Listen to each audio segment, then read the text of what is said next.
আসসালামু আলাইকুম প্রিয় বন্ধুরা, কেমন আছেন সবাই? আশা করি ভালো আছেন। আমি স্বামী সুন্দর, আপনাদের দোয়ায় ভালো আছি।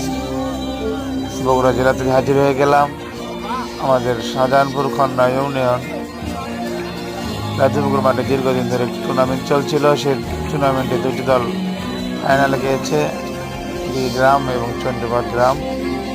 তো যাই হোক প্রিয় বন্ধুরা, খেলাটির পুরস্কার ছিল দুটি রাধা হাঁস, একটি ছাগল। তো প্রিয় বন্ধুরা, দেখতে পাচ্ছেন আপনারা, জয় পরাজয় খেলায় থাকবে। অনেক সুন্দর খেলা উপহার দিয়েছে ওনারা। চণ্ডীপাড় 0 এবং গ্রাম 1 বিজয় উল্লাসে আনন্দিত। দেখেন সকলে আনন্দ উৎসবে মাতোয়ারা। শুভকামনা। গ্রাম অনেক ভালো খেলছে এবং মাঝে মুরব্বীরা এখন পুরস্কার তুলে দেবে। বিজয় উল্লাসে বীরগাঁরা নিয়ে অনেক সুন্দর।